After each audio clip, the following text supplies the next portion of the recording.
Welcome to On the Move.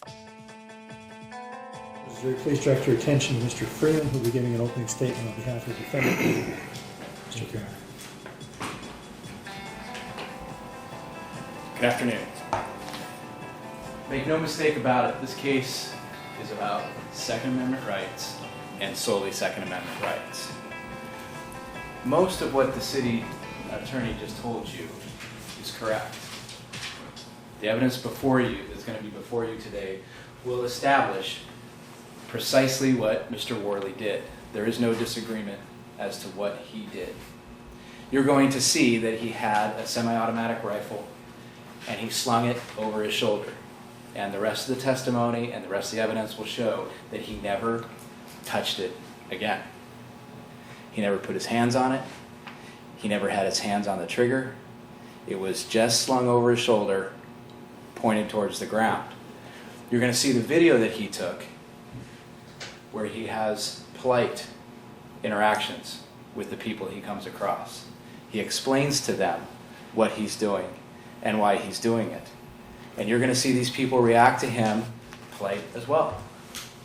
Very normal, polite interactions. You're going to see him at Burgerville, and you're going to hear him ask the clerk, not what do you think about the Second Amendment, you're going to hear him ask the clerk, what's your store policy on firearms? Because you're also going to see, just prior to him going to Burgerville, he walked towards McDonald's, and he saw the sign there that said, no firearms allowed in this establishment. And you'll hear and see him say, I'm not going to go in there. You will also see on his video where he does go into a fireworks stand, and you're going to hear and see on the video that he's looking for a certain style of fireworks so he and his wife can go back at some point and buy some fireworks. And you're going to hear him have a very polite, normal interaction with the clerk outside the fireworks store. Then you're going to see him as he leaves the fireworks stand. Way across the parking lot is Big Al's. And you're going to see that he can't see what it is, and you're going to hear him wonder what it is. And as he gets closer and as he sees what it is, you're going to hear on this video him say, I'm not going to go in there. They probably serve alcohol, it's a family establishment. And you're going to see in this video him veer right then off towards a parking lot or sidewalk adjacent to this large parking lot. And right soon after that is when he's contacted by police. You're going to hear testimony about this AR-15 rifle.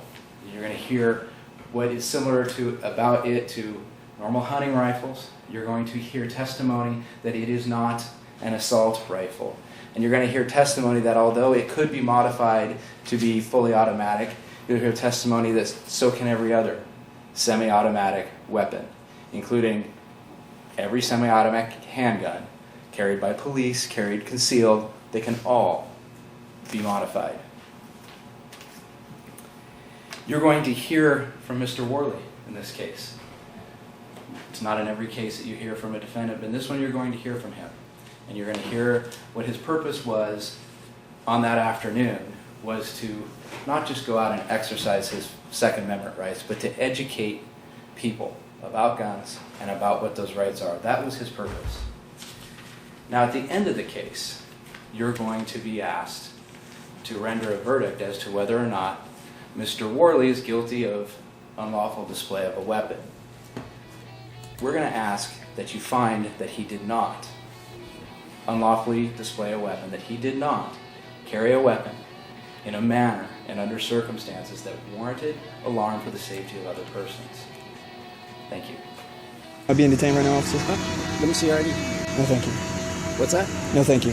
No, thank you? No, thank you. Okay, why are you saying no, thank you? I know it's my Fourth Amendment right. I don't have to show you my identification.